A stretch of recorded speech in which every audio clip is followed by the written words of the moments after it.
Coba antum yang sholatnya katanya rajin, umrohnya rajin, zikir pagi sorenya rajin. Pernah nggak terbersit suuzon sama orang? Sering. Kayak gitu antum mau jadi wali. Wali apaan? Ya. Orang beda politik aja udah benci. Gimana kalau beda mazhab? Orang cuma beda jingkar sama jingkar udah marah. Cuma beda jenggot nggak jenggot udah marah. Udah cuma beda Sayyidina nggak Sayyidina, Yasinan nggak Yasinan, udah ngamuk-ngamuk. Kirim pahala nyampe nggak nyampe, udah ngamuk-ngamuk. Gimana mau jadi wali? Orang terjebak pada hukum-hukum fikih yang zahir, yang masih diperdebatkan ulama. Lah saya sedih sekali ketika ada, ini kan kita jelasin kejadian pada Habib Syekhan. Lo ada Habib protes yang jelasin ini.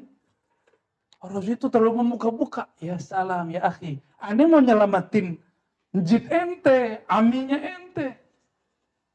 Supaya ente juga selamat oleh orang lain. Kalau nggak mau juga nggak masalah.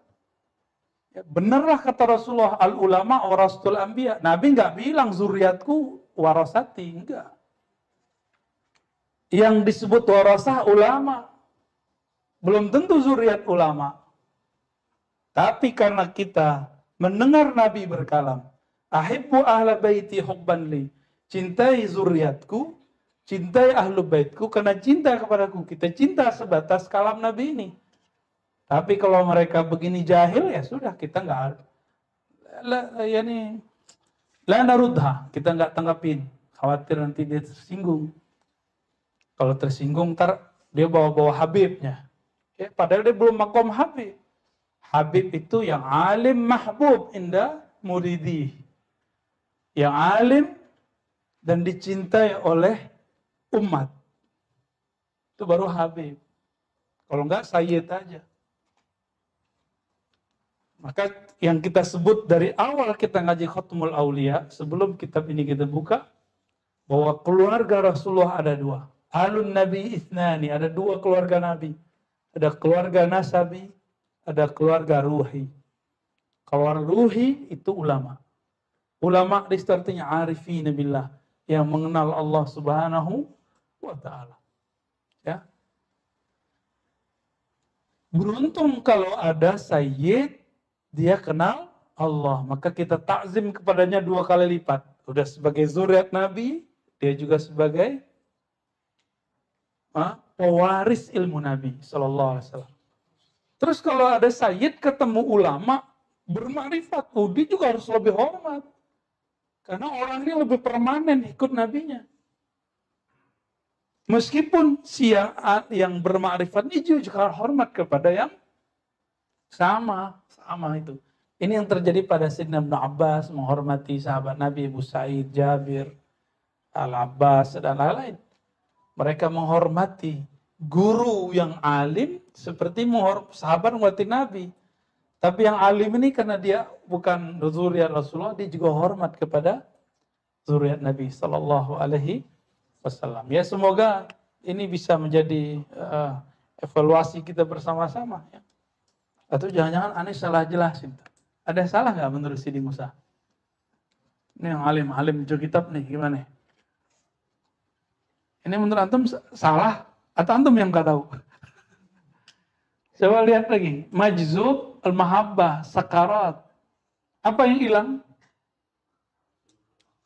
Ya, sufi. Coba lihat sufi. Antum dengar sampai hari ini masih ada nggak? Kawan-kawan saya masih banyak. Mau ngamalin dalail, puasa tiap hari. Itu namanya riyadhah, mujahadah. Paham? Mau ngamalin tarekat Naqsyabandiyah 40 hari 40 malam. Di hari ke-21 baru boleh makan daging. Terus hari ke-21 yang berikut lagi. Berarti hari ke-41 ya. Baru boleh. Cuma makan mutih aja kita. Makan yang ya nggak ada nyawanya. Ya, hewan-hewan nggak boleh. Hatta teri nggak boleh dimakan. Bukan nggak boleh secara hukum. Nggak boleh secara adab. Bedakan ya. Anak sekolah nggak boleh pakai baju, nggak boleh pakai sarung. Itu hukum syariat apa adab? Boleh nggak? Kenapa di sekolah buat peraturan boleh? Zawiyah tarekat sufi nggak boleh buat peraturan. Kenapa nggak boleh? Lebih suci sekolah berarti ya, daripada zawiyah sufi. Kan sekarang begitu. Dituduhlah oleh orang-orang yang nafsu makannya banyak. Oh, kalau masuk tarekat nggak boleh makan daging. Bilang aja kalau ente suka makan daging, kasih tahu gurunya. Ntar gurunya akan bolehin. Waktu kita itikaf bareng-bareng, saya bawa jamaah ke ya Suluk, tarekat Naqsyabandiyah. Itu orang pada hobi makan ikan, ya udah sebeliin ikan. Pada senang daging, kita bolehin daging, tapi malamnya zikir kepanasan. Kita izinin semua, kita izinin. Suluk zaman now, padahal yang ikut tua-tua. Ada yang nggak biasa buang air besar jongkok, dia biasanya pakai duduk. 3 hari 3 malam nggak bisa buang air besar. Stres deh tuh. Anda bilang, tenang Pak, zikir aja yang banyak. Nanti kalau zikir, badannya semuanya berzikir, dia akan kembali ke normal. Insya Allah. Benar hari ketiga dia zikir. Ini udah almarhum nih orangnya. Baru meninggal waktu COVID kemarin. Zikir, biasanya mau 100 aja tuh muter, lama rasanya. Sekarang dia pasrah, ya Allah, saya nggak bisa buang air ya Allah. Ya Allah, kampung saya jauh ya Allah. Ya kita bawa ke pelosok, pakai kumbuh ya. Apa yang terjadi? Tiba-tiba udah 3 jam dia zikir. Dia baru sadar. Udah 12.000. Dia kaget, loh 12.000 ya? Dia pakai pencet-pencet tuh. Tengok. Tadi 100 rasa 3 jam. Sekarang 12.000 terasa seperti 5 menit. Tiba-tiba perutnya sakit. Jadi bangun itu, sadar itu ketika perutnya terasa sakit. Keluarlah. Lancarnya bukan main. Sampai hari selesai sebelum lebaran, itu orang menikmati sekali. Senyum, tiap hari nggak pernah marah. Alhamdulillahirabbil. Itu pengalaman ya, mimpin khalwat lah gitu ya, ada. Jadi kita nggak boleh saklek juga. Dia pengen itikaf aja bersyukur. Makanya saya sebut dia khalwatnya khalwat itikaf, bukan khalwat suluk. Kalau khalwat suluk kan berat, ya nggak boleh begini, handphone harus tarik semua, stres antum diambil handphonenya, nggak bisa main IG-an ya, nggak bisa buka YouTube. Masih main Facebook ya? Masih ya, jujur bener ya. Baik. Apa kata beliau di sini? Wa hadzal hub yakunu min al-ahwal. Nah, hub itu bagian dari ahwal, bukan makomat. Tuh stres juga kalau jadi makomat tuh. Bagi kelompok ini. Cuma terlalu panjang ini. Wan Sekhor terlalu panjang mengalami ini. Tapi saya dapat info selalu dari Habib Razi dan murid-murid beliau. Kapan beliau berbicara seperti seorang mursyid. Ajib itu. Kalam-kalamnya nggak kayak kalam orang biasa. Ya. Nah, maka tolong yang nggak ngerti, uskut ente. Falyakul khairan au. Kalau nggak ngerti, diam. Kalau nggak, temuin langsung. Jangan cuma lewat YouTube, lewat foto-foto. Itu dosa besar itu. Kenapa? Melanggar surat Al-Hujurat. In ja'akum fasikun binaba'in fatabayyan. Wajib tabayun. Gak boleh gak tabayun. Wajib tabayun itu. Mencari kejelasan. Dan harus nyaksiin dengan mata sendiri. Kalau enggak, haram hukumnya berkomentar. Kalau enggak, tunggu. Antum sakiti kekasih Allah. Man adali walian. Siapa yang menyakiti waliku, aku nyatakan perang baginya. Maka saya khawatir orang-orang yang ngatain beliau gila. Mungkin sebelum meninggalnya gila lah beberapa hari atau beberapa bulan. Ya, atau ada keturunannya nanti gila, nauzubillah kan. Karena dia menyerang Allah dan Rasul. Menyerang kekasih Allah subhanahu wa ta'ala. Mau? Kan nggak mau, aneh nggak nakut-nakutin ya. Ini asli. Dulu guru dari guru saya, Allah yarham, Syekhna Mukhtar ya, gelarnya Angkulaku. Itu pendiri madrasah tarbiyah di sana, pesantren di sana. Murid dari Syekh Abdul Wahid As-Salihi, mursyid Tariqat Naqsyabandiyah. Disusat dan dikafir-kafirkan, dibid'ah-bid'ahkan oleh salah seorang tamatan Timur Tengah. Sama kayak kemarin kita, diajaklah ditantanglah debat. Dibuat syarat. Kalau Anda nih Syekh Mutar sanggup mengalahkan saya berhenti. Tapi kalau ente kalah, maka pengikut ente ikut saya. Kata Syekh Mutar, baik. Saya nggak mensyaratkan pengikut kamu ikut saya. Debatlah mereka. Ternyata dalilnya cemen. Nggak ngerti apa-apa. Dalilnya cuma kullu bid'atin dolalah. Pas dijelasin, ini bid'ah yang mana?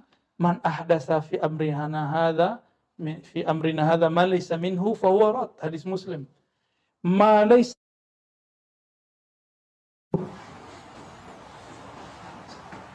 laysa minhu.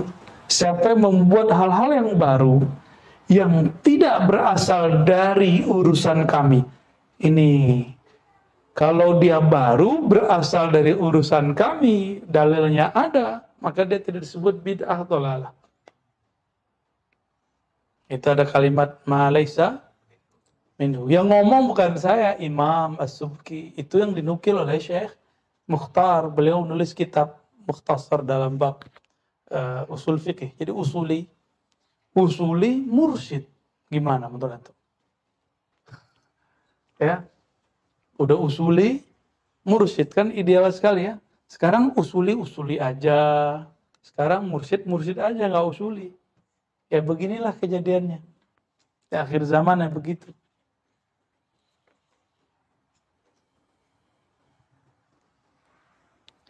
Li'annahu, kenapa mahabbah disebut ahwal? Li'annahu mahdu mauhibatin. Kemurnian dari pemberian. Laisa lil kasbi fihi madkhal. Nah, kayak Wan Sekhan, emang dia mengusahakan itu? Habib Ja'far Al-Kaf, emang dia mengusahakan itu? Enggak.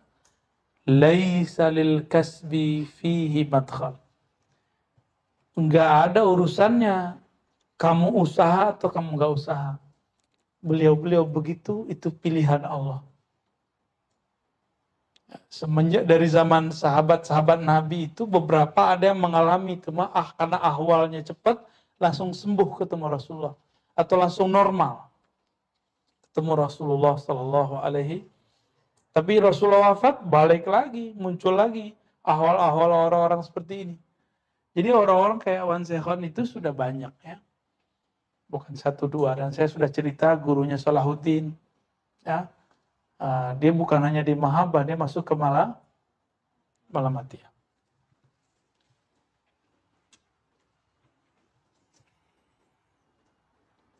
Kalau Wan Sekhan lagi datang ahwalnya ngapain? Nyoret-nyoret ya? Nyoret-nyoret. Mobil apa dicoret? Kayaknya muka ente dicoret juga ntar itu ya. Mau dicoret mukanya. Yang memberhalakan wajahnya dicoret ntar. Yang memberhalakan golongannya itu lambangnya dicoret. Yang memberhalakan mobilnya dicoret. Jadi beliau nyoret itu bukan masalah apa-apa, tapi mengobati penyakit di kolbu orang. Karena beliau itu at-tabib al-jismani war-ruhani. Ya, sangat masyhur. Beliau ini bisa dikasih Allah kemampuan sebagai tabib. Bisa sembuh tuh orang dengan izin Allah zahir atau batinnya ya.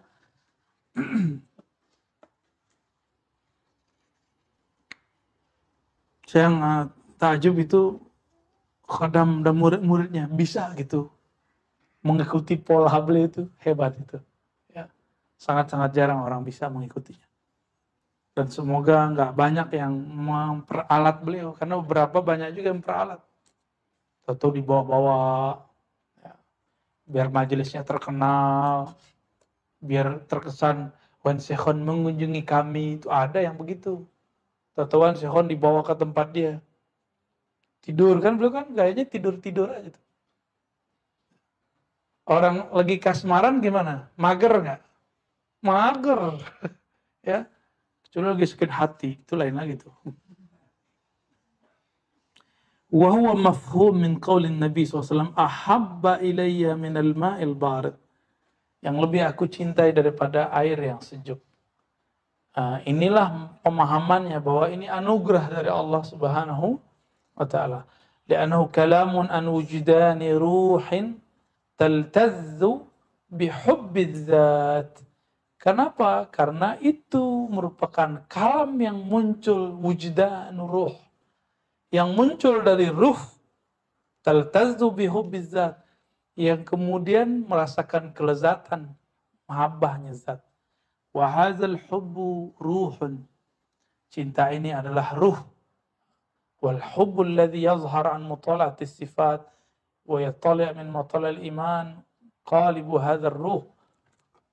ولما صاحت محبتهم هذه أخبر الله تبارك وتعالى عنهم بقوله أذلة على المؤمنين لأن المحب يذل لمحبوبه ولمحبوب محبوبه.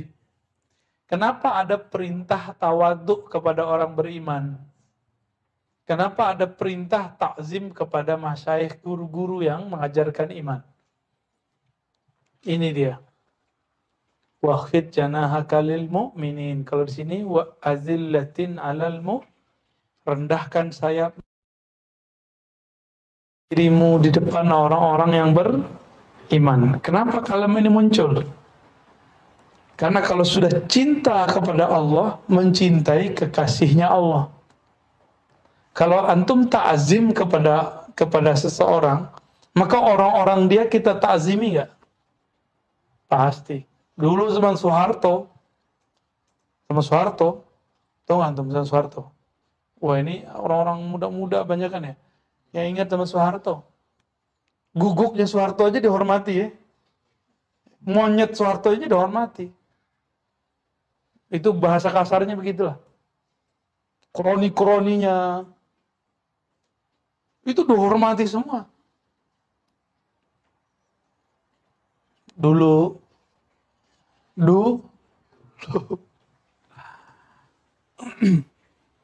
nggak ada yang berani ngeritik presiden zaman itu. Kritik siang ini, sore ini, malam hilang. Benar? Ini negara kita sekarang, saya nggak tahu ini kemajuan demokrasi atau ini bala. Ini kemajuan nikmat atau istidros ini. Dibuka selebar-lebarnya, akhirnya orang siapa aja bisa mengkritik siapa aja.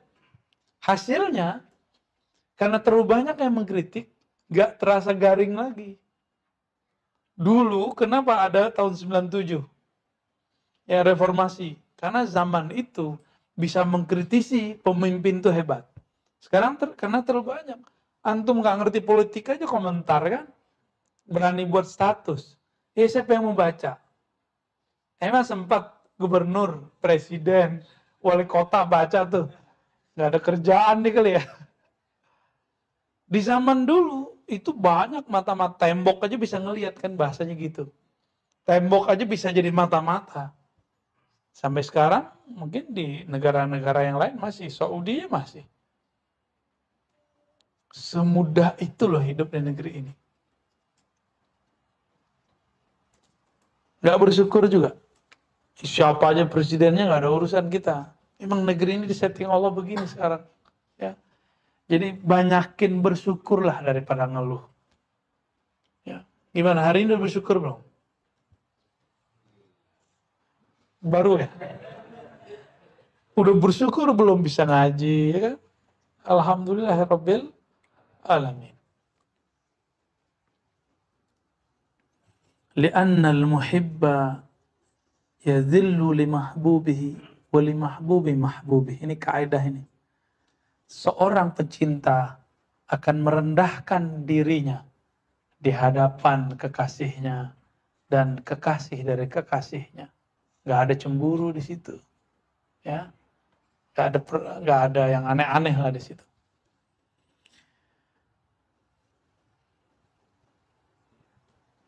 Wahadal hubbul khalis wa aslul ahwalis saniyah. Saniyah itu artinya tinggi. Ini cinta murni adalah pokok daripada ahwal yang tinggi. Wa mujibuha. Wa huwa fil ahwal kattaubati fil maqamat. Nah, ini untuk ahwal sama dengan taubat pada maqamat. Jadi orang mau jadi wali itu dari mahabbah mulainya.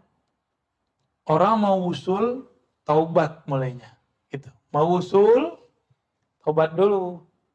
Mau jadi wali kekasih Allah, mahabbah dulu. Kalau udah cinta, mau berkorban nggak? Orang kalau udah jatuh cinta, jangankan cuma raktir 5.000, 50.000, rekeningnya dikasih.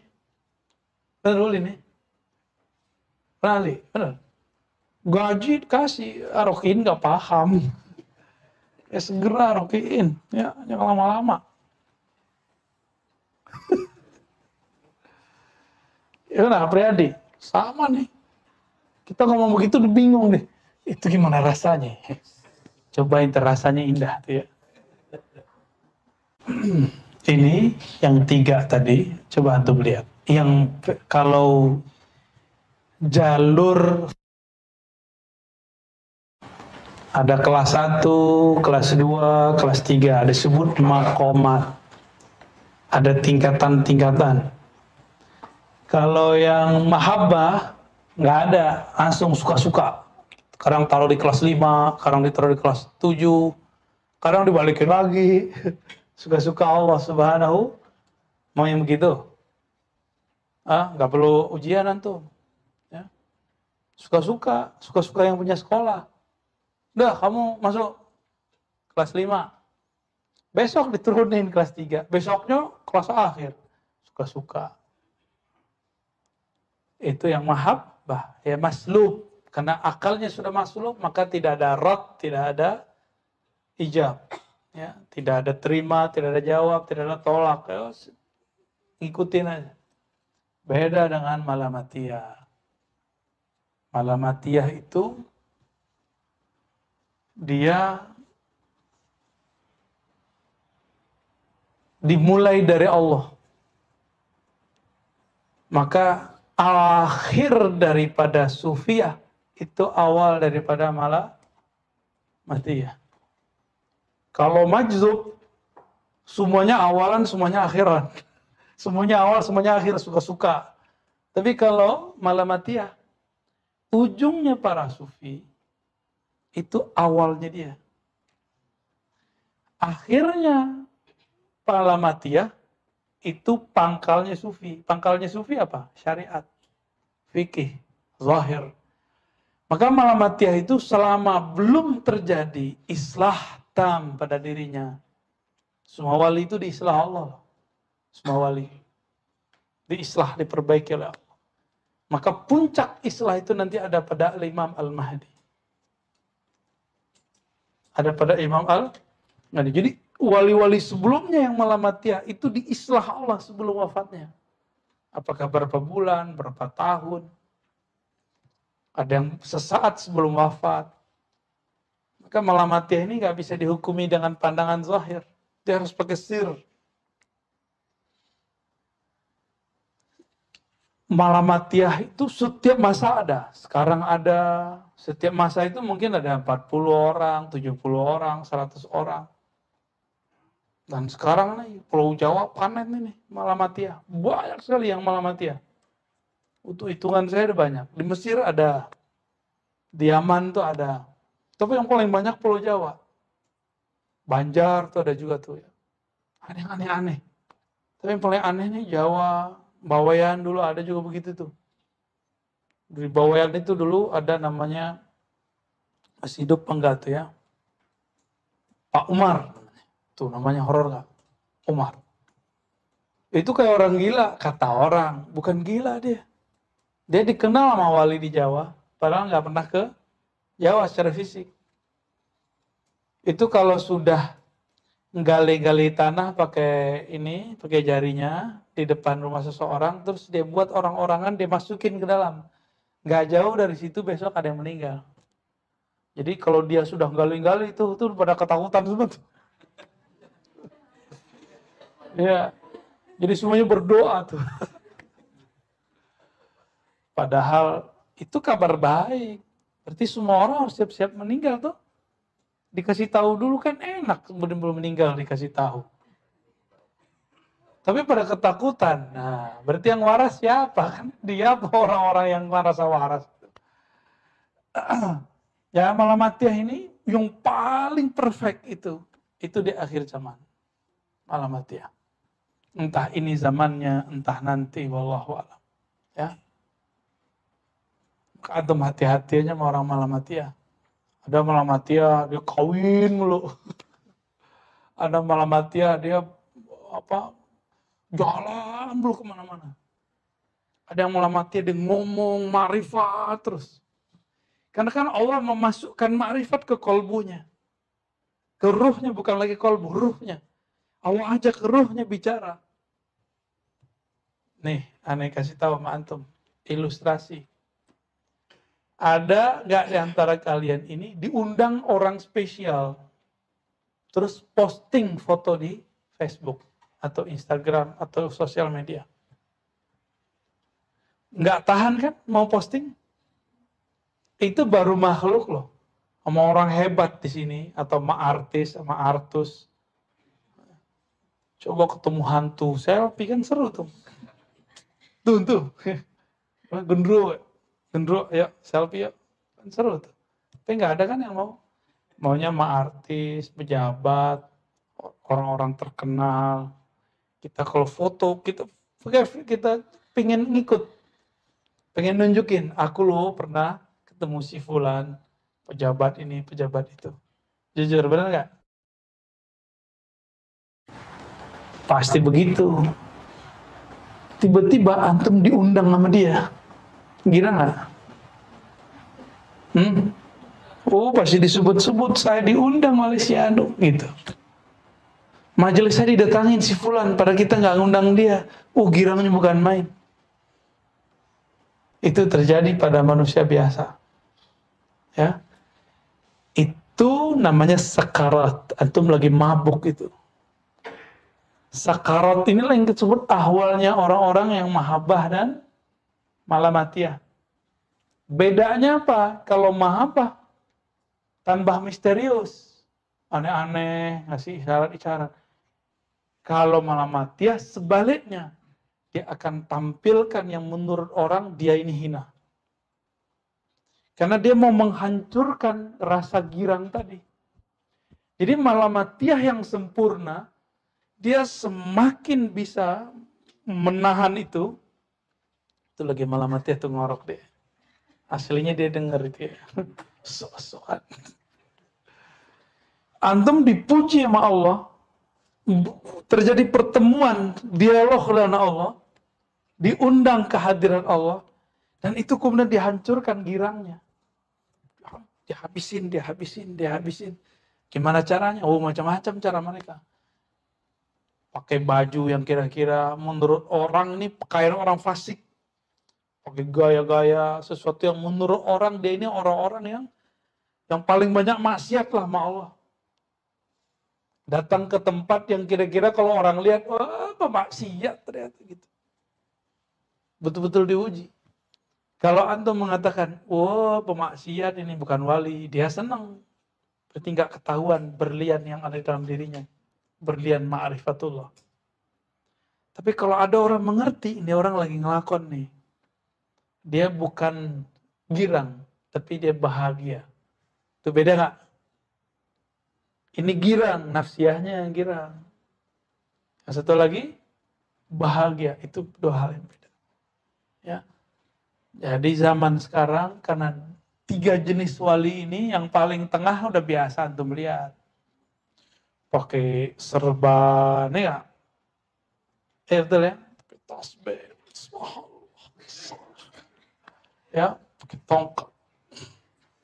Pakai aki-aki. Emang syekh itu kan aki-aki artinya.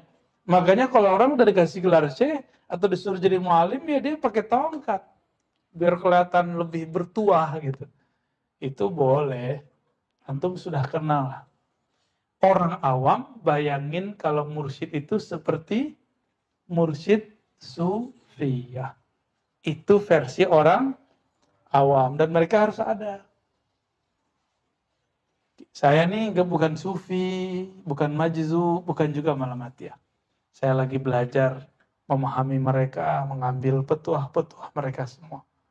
Semoga kita diangkat jadi kekasih Allah. Gak usah sok-sokan lah ya.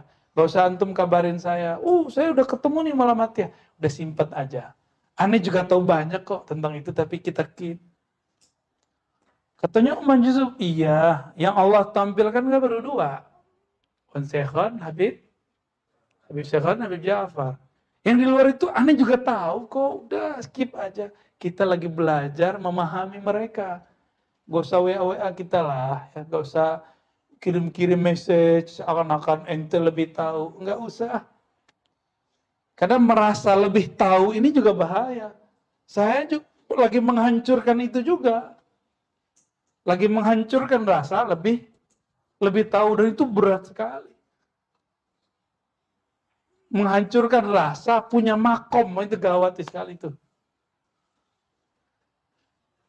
Nah, itu yang kita pelajari dari orang-orang malamatiyah. Menghancurkan rasa kalau alim, merasa kita pernah merasakan ini, makom itu. Kalau belajar dari majzub, wali yang kayak orang gila, apa? Belajar pakai sir. Mandang orang jangan pakai fisik. Pakai sir. Sir kita bilang, masa digila begitu? Masa ada orang gila nyembuhin dokter, antum gitu aja deh. Itu dalil paling jelas tuh. Ya. Ada nggak orang gila bisa ngasih obat orang yang waras? Menurut antum ada nggak? Kalau saya tunjukin aneh. Ya. Ada nggak? Ada nggak orang gila? Dia setiap kali ada orang meninggal, dia sudah ngerti. Malaikat maut udah datang, dia gali-gali lah tanah di depannya. Ada nggak? Itu bukan gila namanya. Itu namanya fisakarat. Ya. Orang itu apa sebutannya? Orang mabuk itu apa? Sukaro ya. Sukaro. Waduh, tegang amat. Nanti nggak tidur sore ini. Dipindahin ke Dodo ya.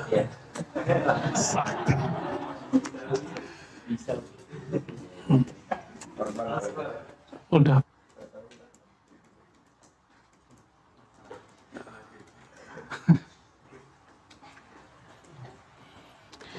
Di sini beliau menceritakan ada muhibbin, ada mahbubin, benar nggak?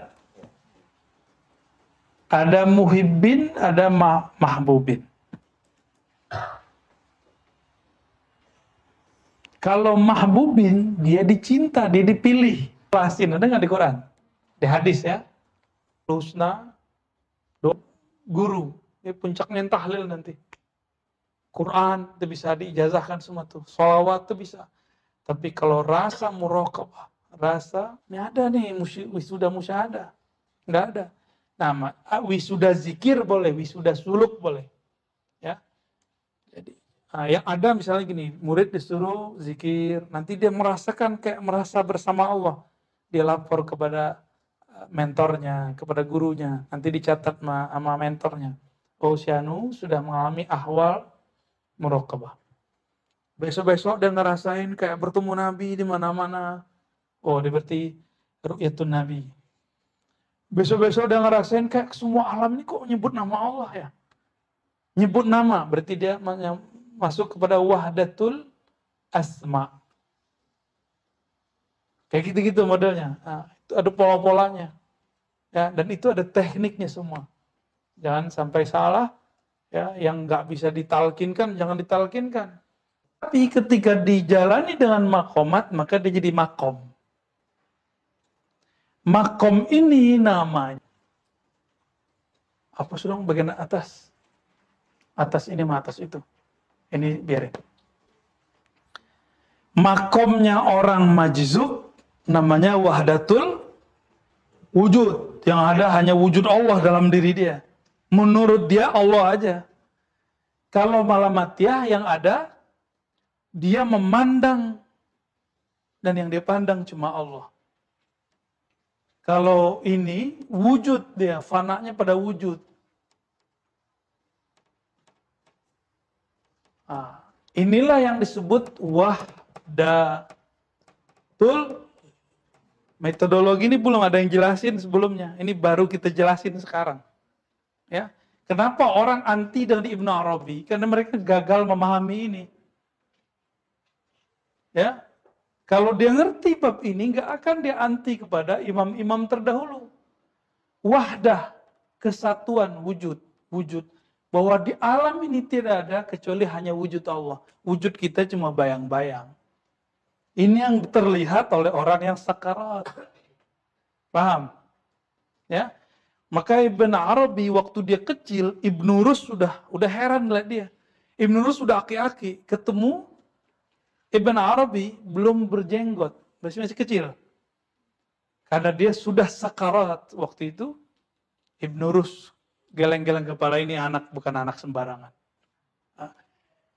Sufiyah ini ingin mendapatkan ma'rifat tanpa perlu Malamatiyah, ingin dapat mahabbah tanpa perlu majzub. Dengan cara apa? Diambillah tolak ukurnya pakai wirid, aurat. Paham? Ini berhasil. Nanti berhasil kalau ngikutin, dia bisa ngikutin. Tetap bisa ngikutin. Cuma jalurnya evolusi. Lama. Nanti antum sabar, pasti sampai. Saya jalanin ini dari kecil. Jalanin torikot dari kecil. Antum masih main pasir, ini udah main itu, main tasbih. Kira-kira begitu. Jadi nakalnya telat. Sekarang baru nakal. Ya. Waktu antum dulu nakal, aneh belum nakal tuh. Ya, nakalnya telat ya. Nakal yang tertunda ya. Nah, ini ma'rifat ini yang mau didapat lewat wirid. Wiridnya wirid apa? Riyadhah, mujahadah. Untuk menghantam nafs. Biar kolbunya dominan, kolbunya nanti akan membimbing sampai ke ruh. Jadi lebih tinggi mana, Malamatiyah atau majzub? Ruh, kolbu tinggi mana? Ruh, lebih tinggi malah? Tapi lebih PA mana? Lebih kacau mana? Ini lebih kacau. Dia waras tapi dihancurkan dirinya. Antum gak kuat. Maka orang yang kenal ini gak banyak. Tapi di akhir zaman Allah buka. Ya. Kenapa? Biasanya Malamatiyah ini dia nyebrang juga ke sini sesekali. Maka dia buat wiridan juga. Dia berkhalwat. Jadi khalwat tuh di sini. Kalau ada orang Malamatiyah berkhalwat, maka dia bisa menstrukturkan ajarannya. Kapan Malamatiyah tidak bisa ngajar? Kalau dia tidak pernah nyebrang ke Sufiyah. Kalau ini nggak bisa sama sekali.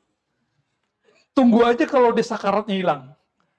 Tunggu mabuknya hilang, disitulah orang metik. Kalam di apa, kalam di apa. Nih orang ini. Yang majzub. Wali-wali yang majzub, ditunggu dulu mabuknya hilang, baru kemudian bisa ditulis. Kalau ini, itu casing aja dia tuh. Casing aja dia tuh bergaya-gayaan. Ya. Aslinya di dalam dirinya ada ma'rifat. Apa ujung ma'rifat? Wahdatus ya, syuhud. Inilah yang dikatakan dalam hadis al-ihsan. Ihsan itu engkau ibadah seakan-akan memandangnya. Jika tidak, maka engkau merasa dipandang. Itu pencapaian minimal sufi di sini. Standar. Ujung-ujungnya mereka akan dihantarkan ke sini. Jadi kalau sufi ini sudah bisa dia mengendalikan nafsnya, mereka-mereka inilah yang Allah muliakan sufi ini jadi mu'allim. Jadi apa kelebihan para sufi? Jadi mu'allim. Kalau ini bisa jadi mu'allim nggak? Tunggu dulu sadar. Kalau ini bisa jadi mu'allim? Bisa. Kapan dia pengen bener, dia balik aja tuh. maka dia akan menjadi mu'alim di saat ada orang-orang yang tasdik sama dia. Berarti yang dikatakan ma'rifat itu melukuhi antara kesadaran rohani dengan kesadaran nafsi. Enggak, dia suka-suka deh. Apa di mana mana? Dia mainnya di ruh. Kesadarannya ruh murni. Kalau nafs celupan, kalau nafs dicelupnya ke zulumat. Kalau kolbu cahaya. Kalau ini hembusan Allah, murni dia, maksum. Nama mbah ente itu maksum. Maksum, dijaga sama Allah. Jadi ini orang Malamatiyah ini, karena dia kekasih Allah hakiki, kekasih zatnya Allah, mau dia gimana aja, itu Allah pasti nanti maafkan. Pasti nanti Allah maafkan. Kenapa? Inilah makomnya Ahlul Badar. Walaupun Ahlul Badar nggak perlu jadi Malamatiyah. Tapi ada beberapa Ahlul Badar yang Malamatiyah. Coba cek hadisnya. Di zaman Sayyidina Umar ada Ahlul Badar yang maksiat. Apa kata orang-orang itu kepada Umar? Uktuluhu, bunuh dia. Idribuhu, pukul dia. Apa jawaban Umar? La, fa innahu yuhibbullaha wa rasulah. Dia cinta Allah dan Rasulnya. Ya. Kalau di riwayat yang saya dapat ada kebalik. Fa innallaha yuhibbuhu. Fa innallaha yuhibbu. Allah cinta dia. Rasul cinta dia. Itu bahasa marifatnya. Ya, Nuaiman tuh contoh gitu. Kan dia suka mabuk-mabuk juga tuh. Suka mabuk, tapi bikin ketawa orang. Nabi gak bisa ketawa kecuali sama dia. Jadi Torikot Suwekiyah itu zamannya itu Nuaiman tuh. Suwek. Nah, teman-teman, kita belajar kitab, kita lagi jalanin ini. Ini ilmiah. Dibuang wiridnya, dibuang riyadhahnya, dibuang mujahadahnya, diambil teorinya jadi mata kuliah di kampus. Fakultas Usuluddin, jurusan ilmu tasawuf. Ada kan? Ada sekarang? Ada. Cuma ilmu doang. Praktek mau enggak? Belum. Syukur-syukur mereka kalau udah ngerti, gampang kalau mau usul. Jadi mereka mulai dari pengertian dulu. Ya pas masuk tinggal jalan, tinggal menjalani aja. Jadi dokter mengajarkan teks tasawuf, sisa satu aja dia. Wirid. Wirid itu rukunnya dua, mujahadah, riyadhah. Mereka buat itu langsung jadi wali. Jadi doktor profesor itu kerjain itu langsung jadi wali. Allah angkat langsung jadi wali. Ayatnya langsung jamin. Yarfa'illahu alladhina amanu minkum walladhina utul ilma darajat. Yarfa', Allah angkat jadi apa? Allah mengangkat orang-orang yang beriman di antara kamu dan berilmu. Jadi apa? Darajat, bukan darajah. Darajah satu derajat, darajat. Saya menerjemahkan itu darajatul aulia al-ahibba, derajat para wali, para kekasih-kekasih Allah Subhanahu. Semoga kita dibimbing Allah untuk menjadi kekasihnya. Amin. Jangan GR dulu, ini kekasih Allah, ntar dulu. Ini wali, tunggu dulu ya. Walaupun antum ketemu orang dibilang, ente wali nih. Ya, ini wali murid, gitu aja. Gak usah terlalu serius. Karena terjebak dengan pujian itu, langsung istidroj ke Azazil. Azazil itu dulu jadi wali kutub dia. Dia kutubnya Ahlul Jannah. Gelarnya Haris. Haris itu punya tugas untuk menjaga surga. Itulah kewaliannya Azazil. Jadi wali itu punya tugas. Walayah, ada ranah dia. Kalau enggak disebut wali. Jadi man huwal wali?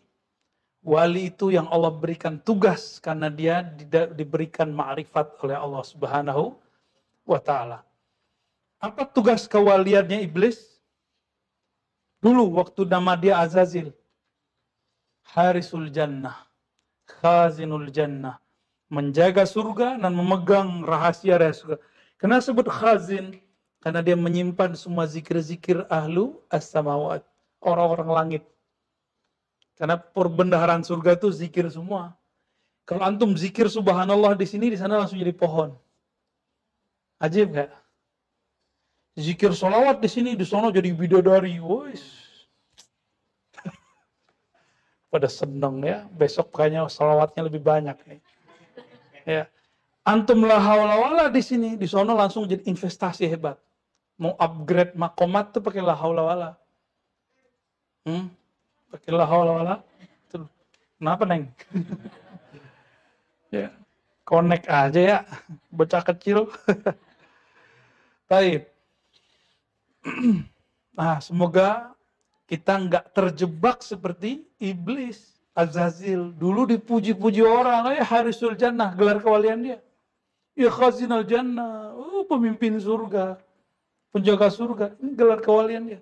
Jangan terjebak sama sekali. Pulangkan semuanya kepada Allah Subhanahu. Antum tahu nih makoman antum di mana? Nggak usah kemudian dihiraukan. Hancurkan itu semua. Walaupun kita nggak jadi malamatiyah, tapi kita bisa menghancurkannya. Inilah yang dikatakan oleh Imam Sya'rani. Kalau ada yang muji kita, pulangkan pujian itu kepada Allah Subhanahu wa taala. Dialah yang maha terpuji. Dialah yang berhak dipuji. Kita ini cuma dipinjamkan sesuatu aksesoris. Orang memuji aksesoris yang dipinjamkan itu. Pinjaman. Kalau dipuji pinjaman kita, yang dipuji sebenarnya apa? Antum minjem duit ke orang 2M. Beli Alphard. Belagu.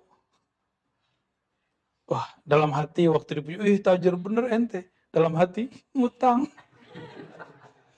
Gimana? Bangga nggak? Nggak bakal bangga. Saya yakin nggak bakal bangga. Kalau kita tahu ini bukan milik kita nggak akan bangga. Maka wali yang hakiki, kekasih Allah yang hakiki nggak akan pernah bangga dengan gelar abdalnya, gelar kutubnya. Kutub apa? Kutub kupret. Baik, kira-kira begitu.